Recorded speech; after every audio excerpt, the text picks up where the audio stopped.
Now that the term deep state is becoming mainstream and widespread, it would be a perfect time to break it down and see, is it true or not? So what is the deep state?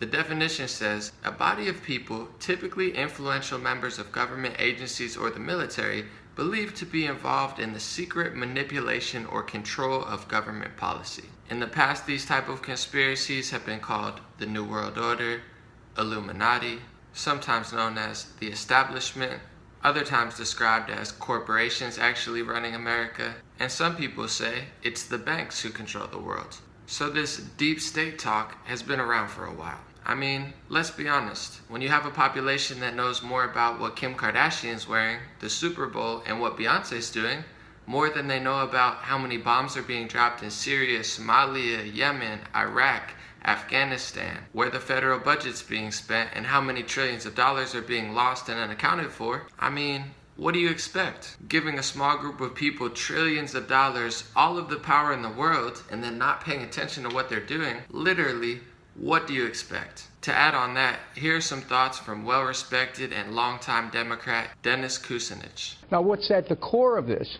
is an effort by some in the intelligence community to upend any positive relationship between the U.S. and Russia. And I tell you, there's a marching band and chowder society out there. There's gold in them there hills. There are people trying to separate the U.S.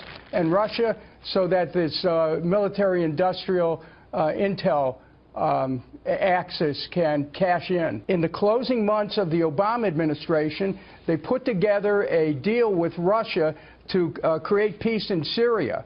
A few days later, a military strike in Syria killed 100 Syrian soldiers, and that ended the agreement. What happened is, inside the intelligence and the Pentagon, there was a deliberate effort to sabotage an agreement the White House made. This is like deep state. This is like some kind of a spy novel. But it's real, and the American people have to understand a game is being played with the security of our country. Another person that I trust and respect is Pulitzer Prize-winning journalist Glenn Greenwald, who is also a very huge Trump critic. He is by no means a Trump supporter or a Trump fan, but he's giving some of the best journalism in the world out right now, and he's not afraid to say the truth about what he thinks is going on. The deep state, although there's no precise or scientific definition, generally refers to the agencies in Washington that are permanent power factions. They stay and exercise power even as presidents who are elected come and go.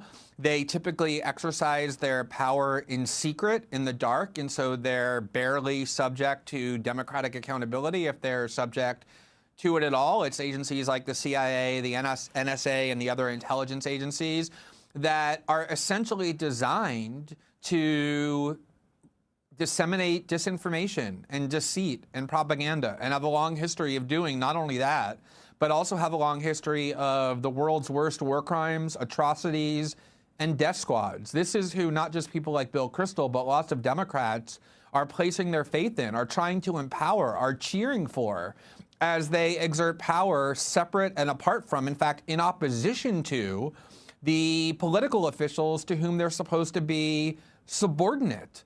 And this is not just about Russia. You go all the way back to the campaign, and what you saw was that leading members of the intelligence community, including Mike Morrell, who was the acting CIA chief under President Obama, and Michael Hayden, who ran both the CIA and the NSA under George W. Bush, were very outspoken supporters of Hillary Clinton. In fact, Michael Morrell went to the New York Times and Michael Hayden went to the Washington Post during the campaign to praise Hillary Clinton and to say that Donald Trump had become a recruit of Russia. The CIA and the intelligence community were vehemently in support of Clinton and vehemently opposed to Trump from the beginning. And the reason was because they liked Hillary Clinton's policies better than they liked Donald Trump's. One of the main priorities of the CIA for the last 5 years has been a proxy war in Syria designed to achieve regime change with the Assad regime. Hillary Clinton was not only for that, she was critical of Obama for not allowing it to go further and wanted to impose a no-fly zone in Syria and confront the Russians. Donald Trump took exactly the opposite view. He said, we shouldn't care who rules Syria. We should allow the Russians and even help the Russians kill ISIS and Al-Qaeda and other people in Syria. So Trump's agenda that he ran on was completely antithetical to what the CIA wanted. Clinton's was exactly what the CIA wanted, and so they were behind her. And so they've been trying to undermine Trump for many months throughout the election, and now that he won, they are not just undermining him with leaks, but actively subverting him. There's claims that they're withholding information from him on the grounds that they don't think he should have it and can be trusted with it.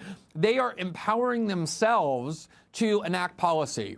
I mean, once again, let's be honest. John F. Kennedy said, "I will splinter the CIA into 1,000 pieces and scatter it into the winds." He didn't last very long in the presidential seat. I'm not saying I know what happened or who did it, but he definitely got assassinated, and he definitely didn't last as president very long. While a large portion of the American public is still running in circles saying Russia hacked the election and Donald Trump worked with Russia, the United States is actually fighting with Russia in Syria. For the first time this past week, we shot down a Syrian aircraft, and as everybody knows, Russia is allied with Syria. Since then, Russia has warned the US, and war tensions are escalating as we speak. Do most people even know that we're on the brink of a war with Russia? Probably not, because the mainstream media rarely covers that type of thing honestly, and they're constantly creating division and hysteria, so nobody sees the big picture. See, the thing is, Donald Trump campaigned on not fighting with Russia and not fighting with Syria. But now, the United States military is doing exactly what Hillary Clinton wanted to do. So it doesn't really seem like it matters who's president, does it? In an interview, Vladimir Putin says, "It doesn't really matter to me who's president because the same things are going to happen anyway." США и с другим, и с третьим. Президенты приходят и уходят, а политика не меняется. Знаете почему? Потому что очень сильна власть бюрократии. Вот человека избрали, он приходит с одними идеями, к нему приходят люди с кейсами, хорошо одетые и в темных, как у меня, костюмах, но только не с красным галстуком, а с черным или с темно-синим. И начинают объяснять, как нужно делать. И все сразу меняется, понимаете? Это происходит от одной администрации к другой. Вот что-то изменить — это достаточно сложное дело. Это, я говорю без всякой иронии. Это не потому, что кому-то не хочется, а потому что это сложно. Вот Обама, он же продвинутый человек, очень человек либеральных взглядов. Правда? Демократ. Он же перед выборами своими обещал закрыть Гуантанамо. Сделал? Нет. А почему? Он что, не хотел? Очень хотел. Я уверен, что хотел.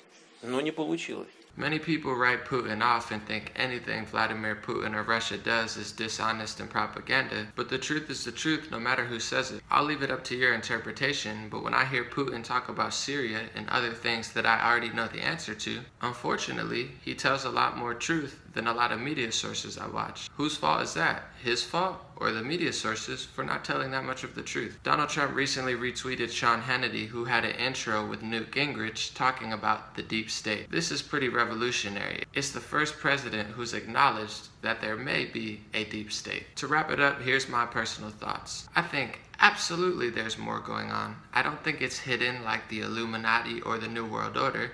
I think it's right in front of everybody's faces. Who's got all the money? Who owns the money? Who creates all the money? Which families really have the power? Which countries really have the power? Which corporations really have the power? I don't really think it's hidden or secret. I just think people don't really pay attention. And to double down on that, I'll say I think the control is even deeper than most people, including myself, even realize. But on that note, I'm not scared, pessimistic, paranoid, or afraid. I feel very blessed to be alive. And the planet that we live on is truly mysterious but incredible. Let me know your thoughts in the comments section. Share this video if you think it can help somebody understand what the deep state is or what the deep state might be. And like always, stay open-minded, have conversations, stop the hate, stop the division, stop the attacks on free speech, and let's all have a real conversation about what we can do to make the world a better place. Watch me living out the system, yeah, I stretch like every day. I be all about my fitness, keep my mind about the stress, so I always beat my sickness. I don't trust no corporation, cause they lie like politicians. I don't